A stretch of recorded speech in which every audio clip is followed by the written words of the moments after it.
What's up, everyone? Welcome to Around the ACL. Michelle Thompson here with Trey Ryder and Wally Canine Castler.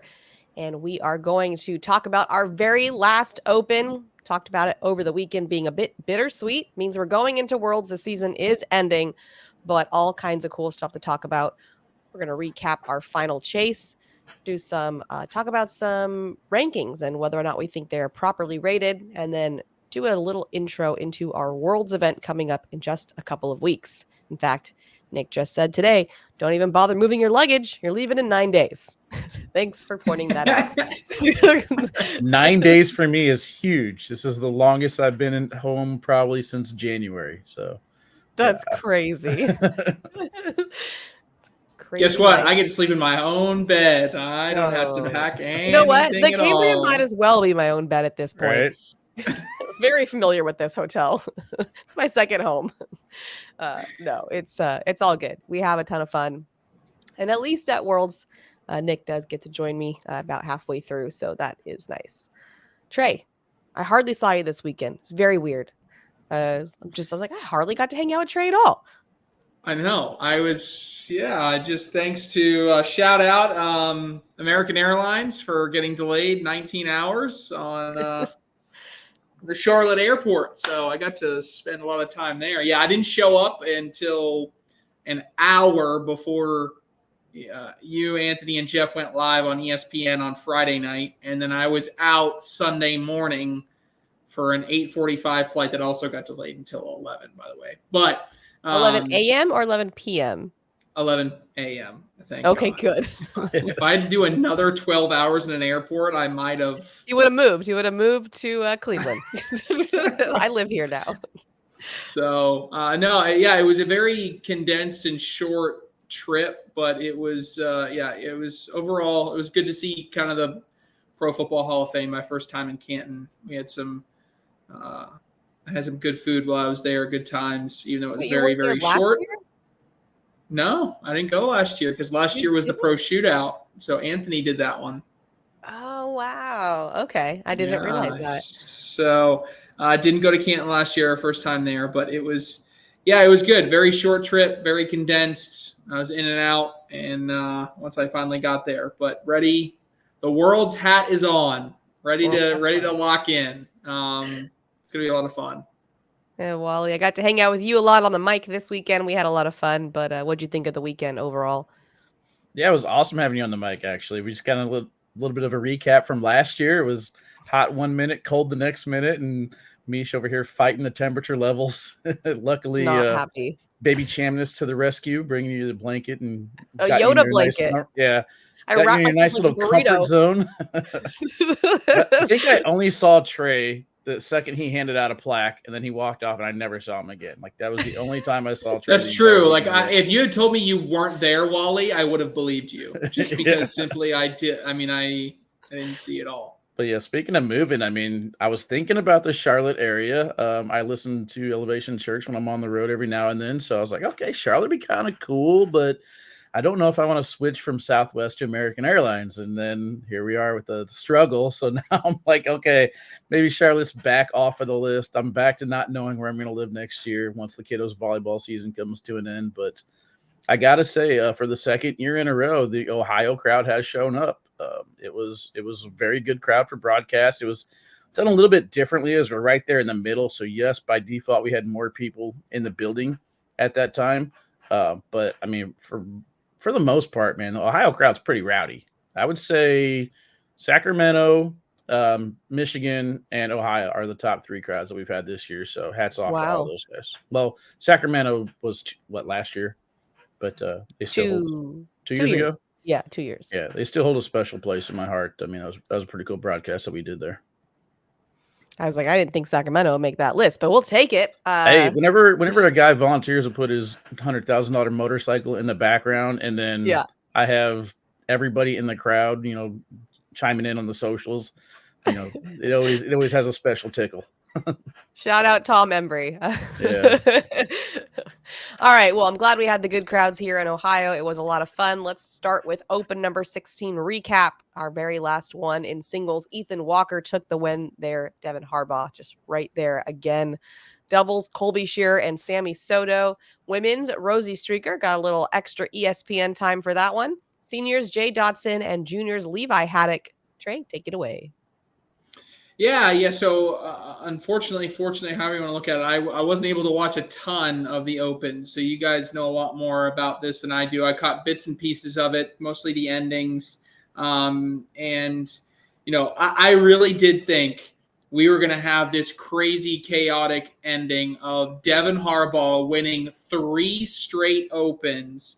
And then even the day before, Adam Hissner and Trey Birchfield winning yet another Open. We were 1 game away on each of those different tournaments from having this crazy run. And then Adam Hissner would have had literally the day of ages, right? I mean, he wins national singles, then he goes and plays in Super Hole, and then follows it up with almost winning the Open later that day. Like, I don't know how many beverages Adam Hissner had that entire day, but I promise you it was a lot. Trying to keep everything up and going was funny.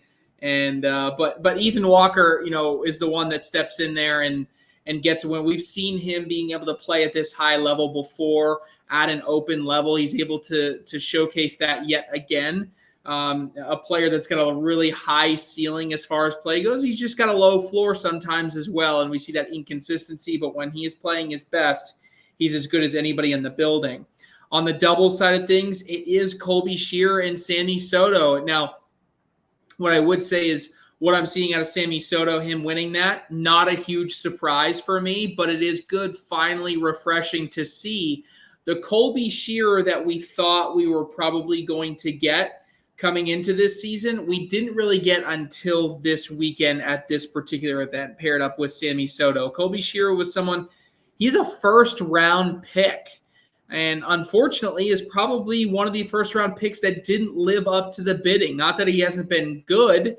He just hasn't been the great player that we've looked at. When you look at the other first-round picks that were on in that draft earlier at the beginning of the season, it's filled with a lot of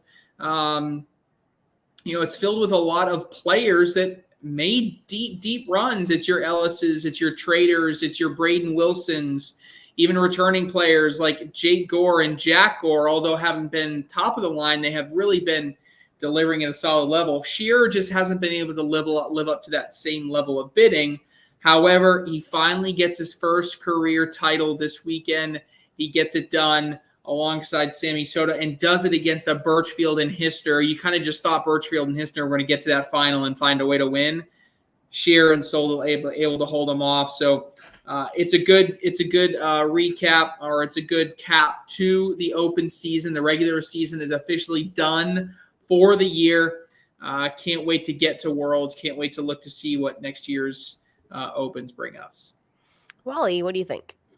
Yeah, I mean, talking about Adam Hissner, I don't think he opened the cap on that bottle that he holds in his hand probably the last 5 or 6 matches from what I saw. So he was probably done. And it's unfortunate for him because he looked dominant all the way until the finals. And I think it was just literally one match too many that finally did him in. But I don't want to take anything away from Colby Shearer and Sammy Soto. Colby Shearer, you talked about the high expectations that we had for him. I don't think he's making the top 5 as far as Rookie of the Year ballots go. But it's a great finish for him. Kind of bookends the season. Him and Angel had a great run at Open number 1. And then here at Open number 16, he goes back on the radar. And his role is working no matter what the conditions were. We talked to him about, his hands got a little bit cold on the broadcast court. He was trying to warm up his hands at times. But, I mean, his role was there. I think his strength on and off the court is his talking. He loves to talk. Anytime you have a chat with this kid, it's a elevated level as far as knowledge goes. And it kind of came out a little bit with Sammy Soto. And I think that's one thing that's missing with the Sammy Soto Jackson Gore pairing is that there was good communication throughout the matchups or throughout the end of the night for Colby Shearer and Sammy Soto. And I think that's what kind of propelled them into the championship match there. But yeah, Adam Hister and Trey Birchfield, I mean, you just have to applaud what they've done this entire season. It is unfortunate that we're not going into Worlds with Trey tied with Matt Guy after the season that he's had. You talked about the title races. Kobe Shear now 19 titles back. He's on his way. But how about the opportunity for Maddie McBride? I don't know if you got a chance to watch that part, Trey. We're trying to figure out how to make broadcasts work, and I think somebody said to me, I think we're going to hold women's for the broadcast. So I had to go to the bathroom. I walked over and I talked to Maddie, and I was kind of talking to her mom. And I was like, no pressure, but you might make broadcast later on today. And then Kat comes over. She's like, don't tell anybody yet, but we might hold women's for broadcast. I'm like, oh, man. Already spilled the beans. My bad.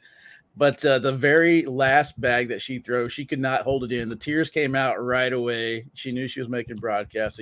Awesome moment for Maddie. So ultimately, though, Rosie just looked comfortable. I mean, Rosie's been there before. Maddie, first time there. I don't think she disappointed. It's just Rosie's home. She knows what she's doing in that broadcast court. Seniors, I didn't even know Jay Dotson was a senior. So congrats to Jay Dotson on that seniors title, defending home turf. He looked very comfortable. Steve Schrader told me, he promised me he was going to win it. So he let me down a little bit, although I do have to say that it was my fault for not giving him my special bags that he won with in Bryan, Texas. And then juniors, we'll talk about Ethan Walker first. I had a conversation with somebody yesterday. They're like, dude, I would have bet the farm on Devin Harbaugh beating Ethan Walker. And I was like, I just don't see that.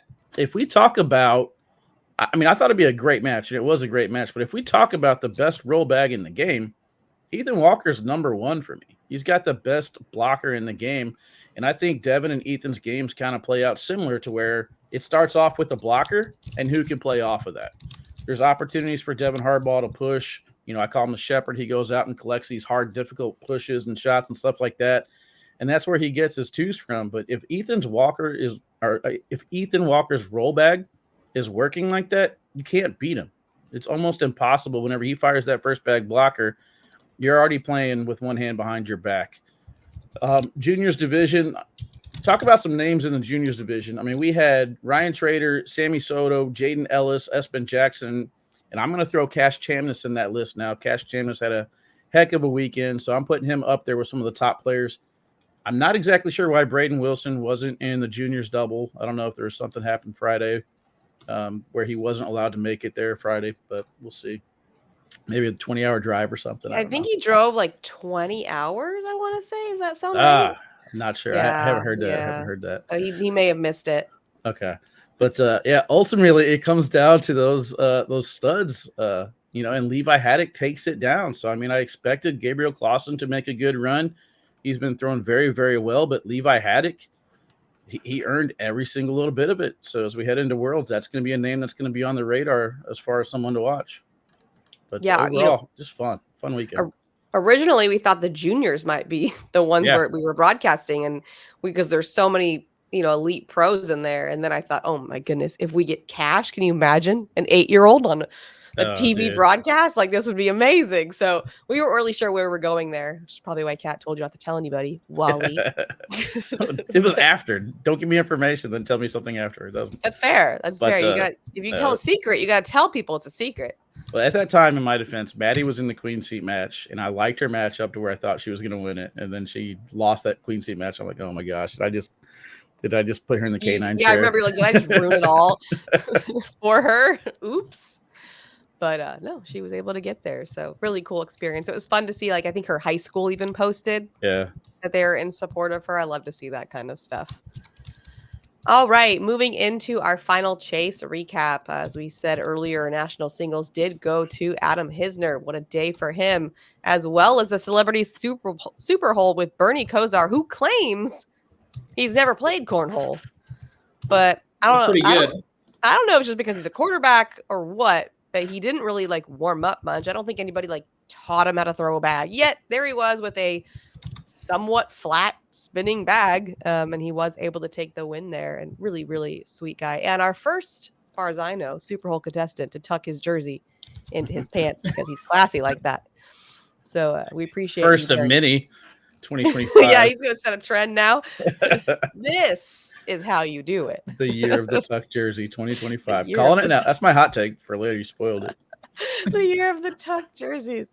All right, national doubles went to Zach Scheibner and Gage Landis. And since we were hanging out with Zach Scheibner later that night, we heard about it many, many, many times.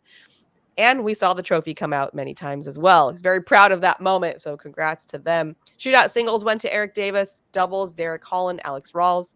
Women's doubles went to Kaylee Hunter and Gina Ramirez. And Kaylee was able to take women's singles down as well. So she will head to the Tournament of Champions that were there at Worlds for those categories. So congrats to Kaylee.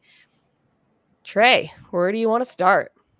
Yeah, there's a lot here. I guess I have some thoughts on a couple different ones. I'll maybe start with Adam Hissner, right? Adam Hissner, as long as he's been around the game, I was just compiling all the all-time titles and making sure all those were labeled correctly. And his 11th career title, that's huge. We're getting into all-time top 5 type of category there. And he has just been so consistent over the years, someone that's always been near the top. And then, this year, I think put together arguably his best singles season that he's had. And he caps it off with the first pro singles victory, or first national singles victory he's ever had. He's done it in the shootout format, but he's never won that classic play to 21 tournament. He's wanted to for so long. How many times has he got second place? It's been crazy. He did second place twice at the World Championships. He's done it second place at other national events. He's come so close so many times and just not been able to get over the finish line. And this time he does. And he was in a zone. It just didn't feel like, it felt like no matter what you did, he was going to hit it. He had that cut working. He had that airmail working. He had that push working. The collects, it just didn't matter. He was hitting everything that he needed to. And it just goes to show you don't have to have a roll bag per se in order to be a dominant player, but you do have to be able to manipulate around bags the way that he was able to, because he was just the best player on the day. Really proud to see Adam Hissner get that signature victory. It's been a long time coming for him. Maybe then on the other singles side, Eric Davis. We talk about all-time titles race, guys. We're talking about Eric Davis now having 13 titles.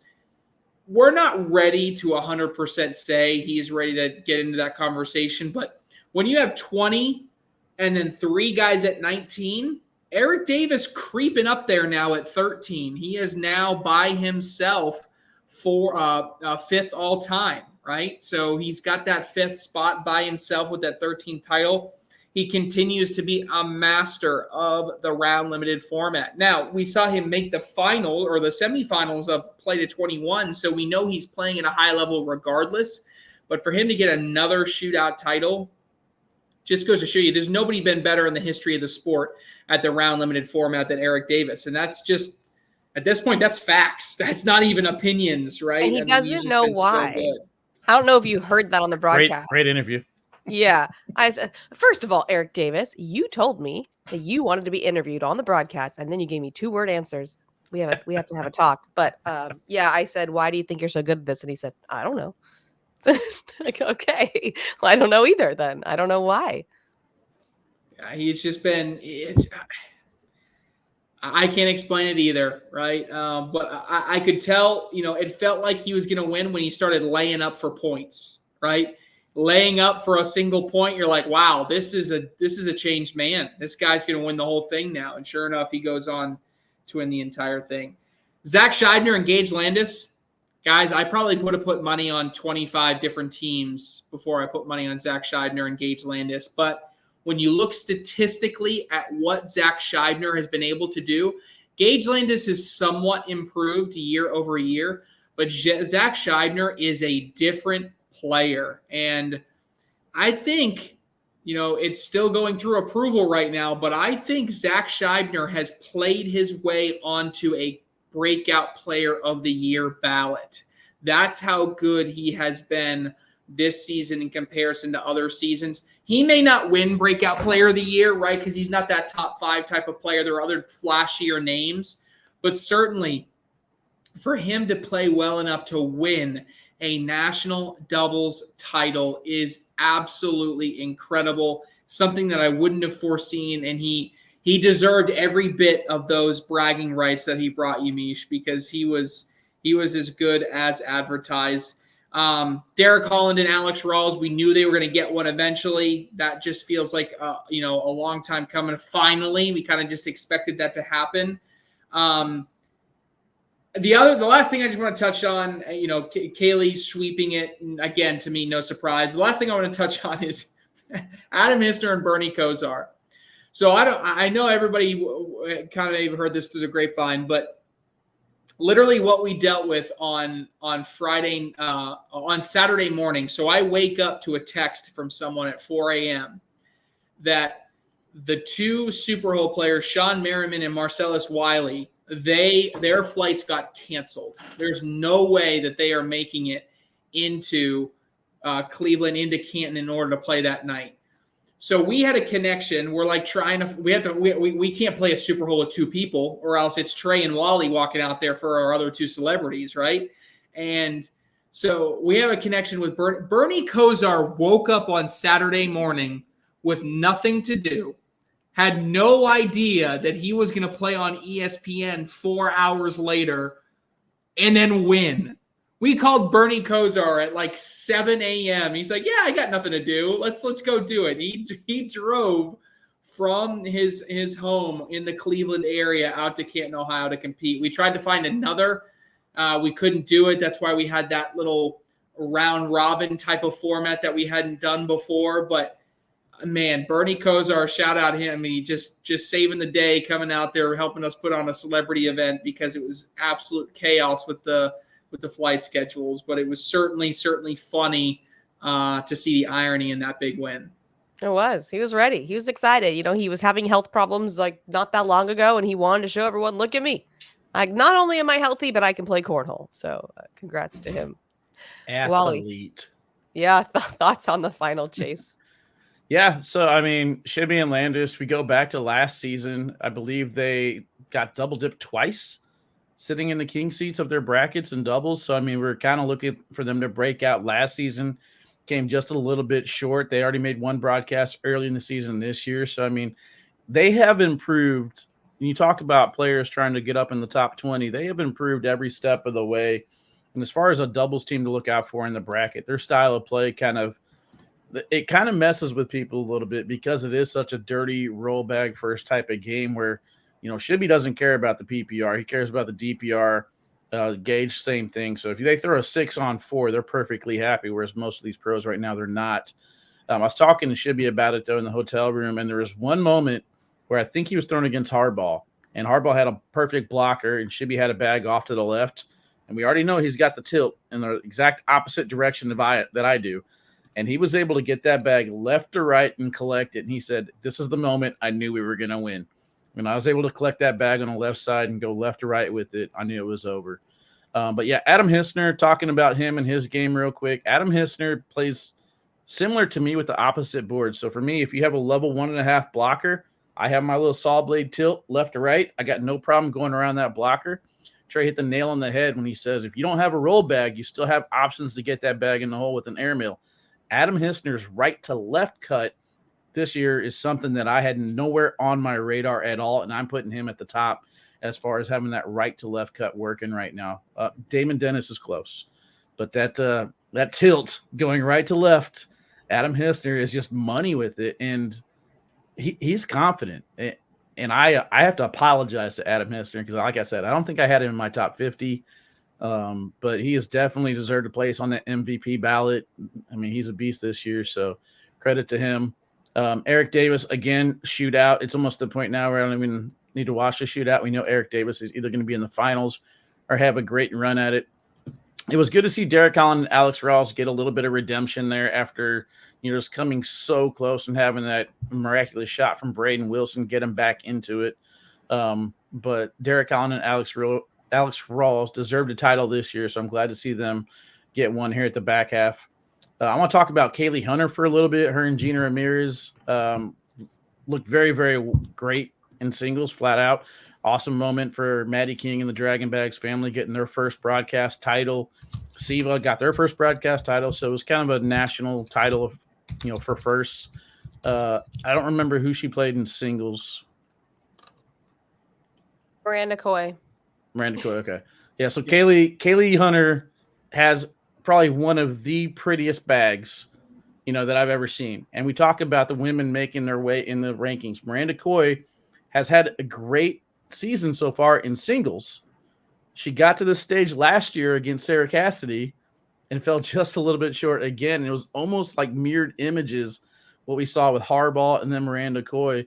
But Kaylee Hunter, we talk about how she's got one of the prettiest bags in the game, and I'm just baffled as to why she's not better in open or like in the open field. You know what I mean? She's so good, and the way that she was able to manipulate Miranda's blockers and score some big points, she played with some confidence that round. Got a little bit of the role queen back. I would like to see Miranda go back to that style of play. We talked about the women's division needing something. We expected it out of Peyton Haynes.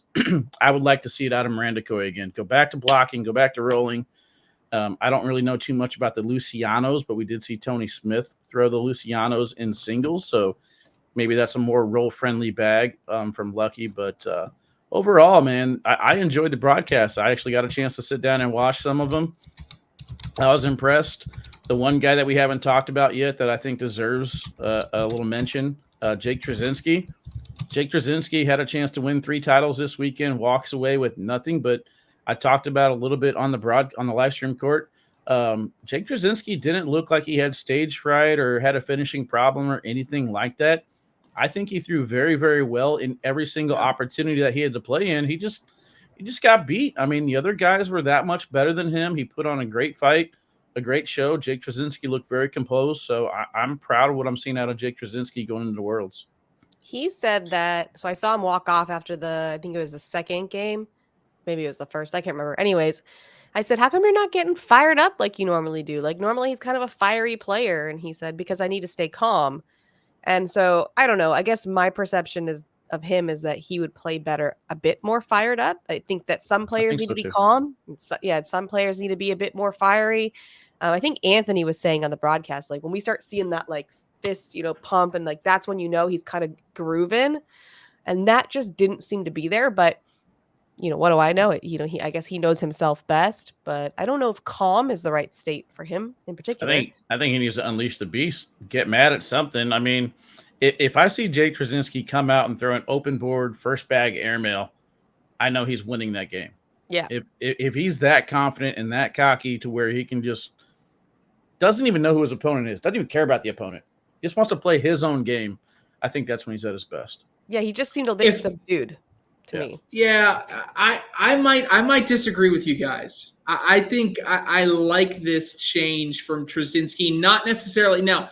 If there's any part of it, I could try to find to agree with you guys. If there's an opportunity to build a little momentum and he needs to flip a switch, like something's not working, then I like that as a knob that he can turn in order to do it. But when I saw him in Valley Forge, I didn't see an overly energetic and overly intense Jacob Trzynski. It was one that was a lot more reserved, and he played the best cornhole of his life. And he beat everybody in that building and was the best player in that building far and away. Now, I would say that there was a couple times where we saw flashes of it, but it didn't consume everything that he approached every single game with. There was a focus to him. So maybe it's just getting back a little bit to where he was. Not fully. I don't want to go all the way back to the old Trzynski because the old Trzynski wasn't winning, right? Maybe just finding those one-off opportunities just to turn up the temperature a hair could give him momentum in situations. I feel like that's what we saw against Tony Smith was maybe a hybrid of those two. Yes, I agree. Yes.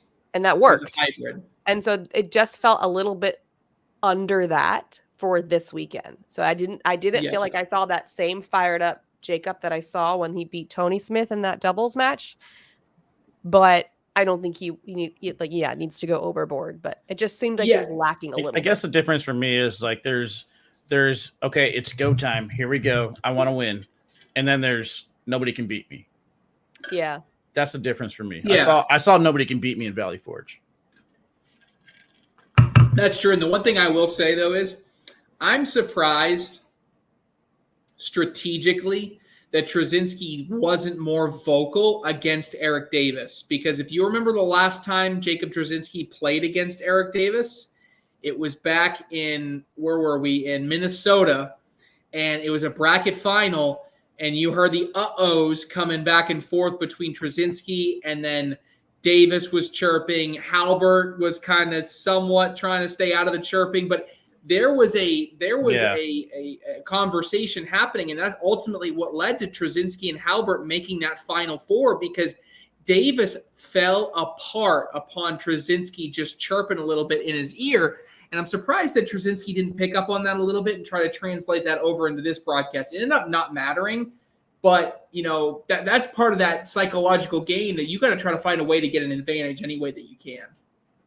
Yeah, absolutely. Moving into underrated, overrated, or properly rated, I'll read you a name and their current ranking. You let me know where you think they are at. First one, Trey, Joe Neested at number 44. Ooh, man. Properly rated. And that's terrible. I mean, look, we're talking about a guy that the beginning of 2023 was a borderline MVP candidate. I don't think I've seen Joe Neested throw 40 bags this year. I mean, honestly, he's just not been the same level of relevance. So as of right now, at 44, we're talking top 40 being people that I'm seeing on a regular basis. He's still probably throwing pretty good. I'm going to say properly rated at 44. Wally? It's actually the toughest underrated, overrated, properly rated you guys have ever done, for the record. So these are all pretty close for me. I'm going properly rated here for Joe K. I've seen 3 different versions of Joe K in his career. The extremely loose Jeremy Schermerhorn Joe K version. I've seen the overly stressed out, don't know how to handle Jordan Power Joe K in doubles. And I think that's affecting his singles game. But we've also seen the calm, headphones on, I'm in my element from Myrtle Beach Joe K. Unfortunately, both of the times we've seen the calm Joe K in singles, it came against Ryan Wiedenfeld, or Hayden Gonzalez put on a great show, that one. But, I mean, Joe K, I think, is right around the middle of the pack as far as what I consider top hundo. So I think properly rated for this one. Alan Rawls, number 35. Underrated. Alan, we talk about this guy. We were putting him in our top 10 and said we couldn't take him out, right? I think we have enough leeway now not to put him in our top 10, but the respect is still there. This is a guy that on any given day can win an open. He's done it 3 times. Him and Kingsbury just made a broadcast. They came up just a little bit short, but they were still a really, really impressive team. 35 does feel low for me. I'm going to say he's underrated. Wally? Yeah, underrated as well. I'm putting him top 25. And whenever you look at the bracket layout, you always expect him to have a deep run on the winner's side, make a little bit of a comeback on the loser side, or possibly just take down the bracket flat out. So 35 seems a little bit low for Alan Rawls. I'm going underrated. Devin Harbaugh, number 11. Woo. I'm going to go underrated here, actually. I think Harbaugh at 11, I don't think he's the 11th best player. Now, does he have an issue winning tournaments at the end? Yes, he does. I think there is a mental block that's happening right now with Devin Harbaugh. Where we're talking about a guy that was a couple points away from winning 3 straight open events, a guy that's made broadcast the past 2 events. Even if you say he's the worst broadcast player of all time, he's still a top 10 player, right? And I'm not saying he is. I'm just saying if you want to call him that, right? It's a horrible title. So he's still a top 10 player. He's still one of the best in the world. I think he's a top 5 player. He just can't figure out his own head right now when it matters most. And maybe he never does. Maybe he does. I don't know yet. Regardless, he's not worse than 11. He's better. He's underrated. Wally? Properly rated Because you get bonus points for finishing on broadcast, and those bonus points would propel him in the top 10. So without those bonus points, I'm just going to go a little softer than the way Trey just attacked him right there. Without those bonus points, I don't think you deserve to be in the top 10. You have to finish at some point. It's like sprinkles. Sprinkles are for winners. Top 10s for winners. Oh, man. Love you, Devin, though. I love him. Nick Williams and Andrew Labrador at 34. Can I pass? I haven't seen Nick Williams and Andrew Labrador throw a bag all year, so I legitimately have no idea. Like, properly rated, I know they're a good team, but I legitimately, on all the streams that I've been on and all the different things, I have not called nor seen a round of Labrador and Williams this year. So I'll say properly rated because of that. Wally? Yeah, properly rated. I mean, the way that they put themselves in positions to have these tough early bracket matchups. I mean, the rounders and the finishes matter. You know, you lose early, you go losers bracket, you don't get that exposure. They battle their way back through the losers bracket. I think that they are probably a middle to high end of the pack squad. So 34 seems right for me.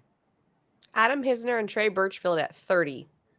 Yeah, way underrated. I don't know what has happened at the pro events. I don't know if it's bad luck or what it is, but it was almost as if I could say, all right, they've just fallen off. They had their peak right before the pro season. They peaked too early, and now they're falling off, and that's what it is. But then they make it all the way to a final, in a final that I think they should have won in a loaded open.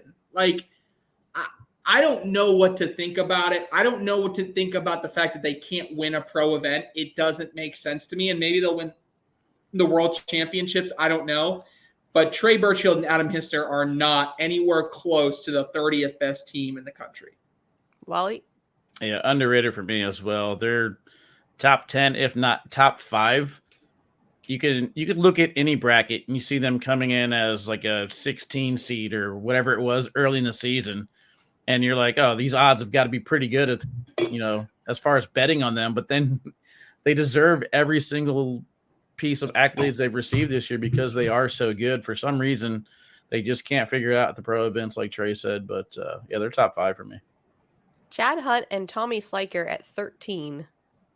So I got a chance to see these guys on a very regular basis here in Rock Hill. Tommy Sliker, incredible. He just paired up with Derek Holland and went 0-2 in the bracket in a regional. So it's just a wild inconsistencies, right? So in my mind, I think they're a little bit overrated. I still think they're a top 20 team, but they're closer to 20 than I think they are 13. Right now, their peaks and valleys, their peaks are happening at pro events and their valleys are happening elsewhere. That's great. Don't take anything away from them, but right now they're just a little bit overrated. Wally? I'm going to go underrated, actually. I feel like what I've seen out of them is a top 10 team. Individually and on their own, nowhere on the radar. But as far as doubles goes, they have earned every single little bit of their 13th ranking. I would put them in the top 10 based off of some of the names that they've gone through in these brackets. And for whatever reason it is, they just mix very well together. So I'm putting them in top 10. So underrated. All right, there we go. Let's get into our Worlds preview. So I'm just going to show this. Oh, that's not it. Just kidding. Behind the curtain. Oh no. That's like Wizard of Oz right there. Yeah. Not that one, you guys. We would need the schedule. Wally, fix that in post. Oh, what? Fix that in post. Where That's like everybody's all-time favorite. That's like the best saying ever. Fix it in post. Yeah, Wally's the one that uploads these. All right, so we have a packed 10 days for Worlds. So you'll see there for Friday and Saturday, and is it Sunday as well? No, Friday, Saturday is going to be all of those USA events. So you'll see those on there. And then we have our women's and intermediate competitive, all those ones on Sunday, as well as our first semifinal broadcast. Monday, we're going to continue with women's and senior singles, the juniors, so kind of like we do in the first day of the Opens. And then we're going to have our second semifinals, as well as the juniors single last qualifier for the USAC and the ACL state champion tournament. So the state champion tournament, how does that work, Trey? It's like all of the people that have finished at the number one in their state get invited to compete in this winner take all tournament type of thing. Awesome. All right, and there's also a mini boards tournament thanks to Miller's Zingers. That sounds fun. Yeah, it's gonna be fun. We're gonna do it's a combination of mini boards and there's gonna be kind of a little trick shot invitational tournament that we'll have some info on next week. So another title for Eric Davis. I was just gonna say that Eric Davis is so good at that. All right, on Tuesday we got the where it's all about the juniors that day, and then we have our 70+ seniors director blind draw, the USA Open doubles tournament of champions, and then the junior finals, and lots of money on the line for that day. Wednesday is going to be our minor league teams, Miller's Ale House championship tournament. And Trey, talk about that one for a second. That one's just the Miller's Ale House ran a 10-week league or a 5-week league at 10 different locations across the country, and the winners of each of those leagues get a chance to compete in a little mini championship tournament. Awesome. Then we have our blind draw teams, 6-player teams, the USA versus Canada exhibition, and the junior finals. And then we have our pro teams championship, which I cannot wait for. Commentators Cup?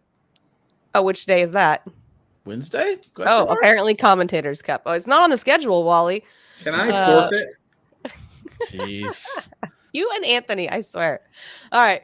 Thursday is going to be the advanced blind draw and pro doubles, and then the women's tournament of champions. Friday is the pro singles and advanced doubles and the Stevie Awards.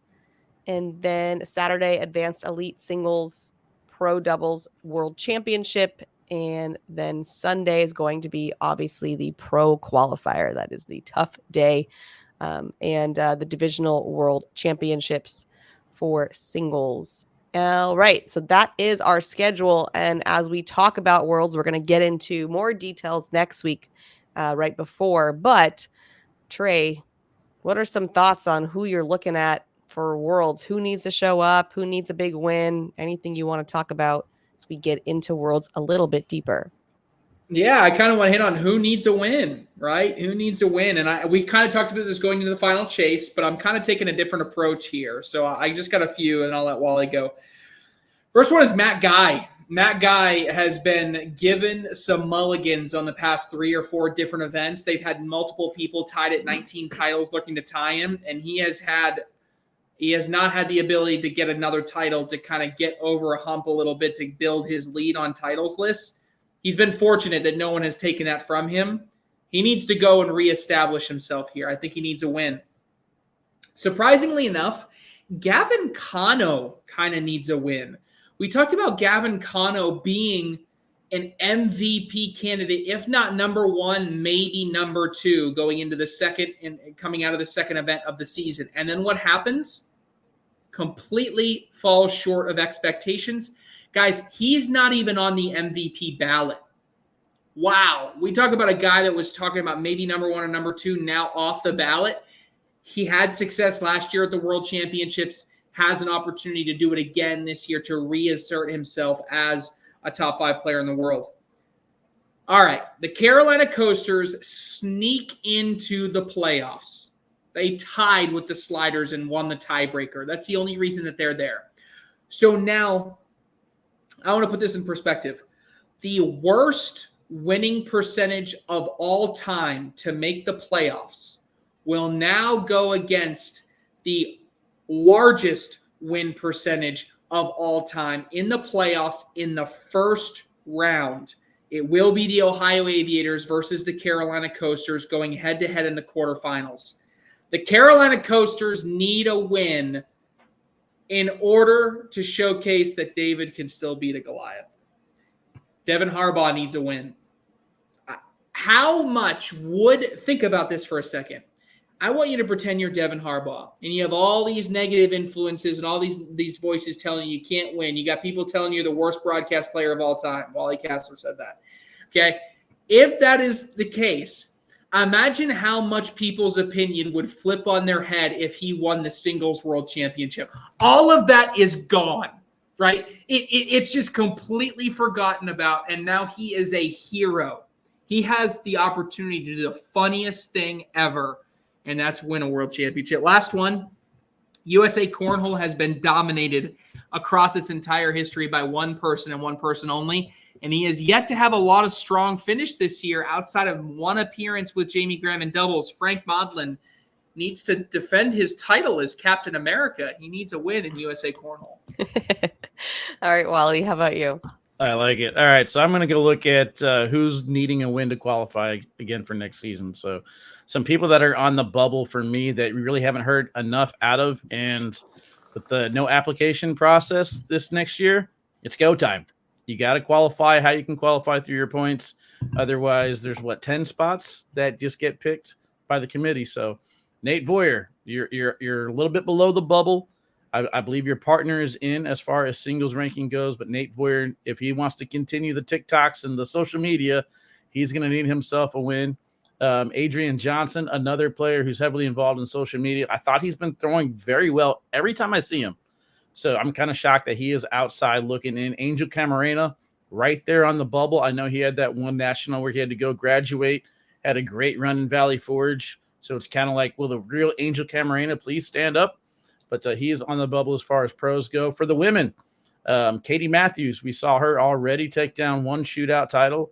Westwego, I believe it was. Katie Matthews had glimpses, but she is on the bubble as far as not in. A player that I'm actually shocked not to see in as far as next season's pro standings, Lori Dool. So I see her on the outside looking in right now, unless I'm missing something there. And we played a game in the hotel the other day. Myself, Jake, Corey, we were watching the broadcast. I am beyond shocked to see Duncan Clemmer in the 200s as far as his single standings goes. And as far as doubles go, they're right there around like the 93rd, 94th spot. So they need a strong performance in doubles to solidify an opportunity for Duncan Clemmer to come back next year. But, yeah, I'm going to be interested to see who's on the bubble trying to fight their way in. And who might overleap some other players to qualify. Yeah, Worlds can definitely be one of those events where the people that we've kind of written off or labeled all of a sudden gets wiped. Labels get Nobody wiped, wants that email from Trey Ryder. Was it Saturday night? Early Sunday? When you send out that email? Yeah, you got to play in the pro qualifier. You got to play in the pro qualifier. Yeah, if I'm doing my visualizations, I'm definitely making sure that I'm getting the email that said you're good to go. Yeah, I'm watching myself open that email and read it in detail with the relief. Yeah, for sure. All right, you got a hot take, Trey? Yeah, I mean, it's just there's so many different ways that I can go, so many different things, but I'm gonna go for it. I'm gonna say the Carolina Coasters upset the Ohio Aviators in the playoffs, and they advance. I'm not going to say they win the world championship. Okay. I'm going to say they show up and they take them down in the quarterfinals matchup. Come on, you guys wouldn't love to see it. It's spicy. It's spicy. The greatest underdog story in team's history. Wally. All right, so mine is going to be focused on doubles for the national title. Your 2024 doubles world champion team is not currently ranked in the top 10 right now. Whoa, that's interesting. And just as reference real quick, who that could be: Bernadette Lopez, Wiedenfeld Smith, Gage, Scheibner Landis, Guy and Guy, Gore and Soto, Kingsbury and Rawls. Not a bad call. Not a bad call. Okay. I'm going Commentators Cup. Trey, you're winning it with that. Whoever you get. No, don't you put that on me. Yep, that's happening. That's a low blow. That was a low blow, Michelle. It's out there now, so if I can play with Anthony, I will win. So to give you guys an idea of what we want the Commentators Cup to be, we're trying to force this on the schedule. We want a Commentators Cup where all of us commentators get together and then we let pros hop on the mic, commentate us for once. And Devin Harbaugh, you are fully invited to commentate Trey's matches. And then I think this is probably going to be the biggest crowd of the entire weekend. I'm just saying. Make it happen. Wait. You know what we could also have? We could have a pro coach. I want a coach. I want a pro coaching me on my shot selection in my corner. I don't know who yet. Can I have 8 beers before I do it, please? Let's do it. Don't you have a broadcast that night? Yeah, I was going to say Wednesday. No, let's do it on Thursday, and I will gladly compete. All right, the date's still floating. We'll figure it out. But everybody, make sure that you tell Anthony that he has to play because he's trying not to. Just gonna throw that out there too. All right, guys, that's all we got time for. We'll see you all next week to get deeper into Worlds, and then we'll see you over there in Rock Hill. Thanks so much for joining us.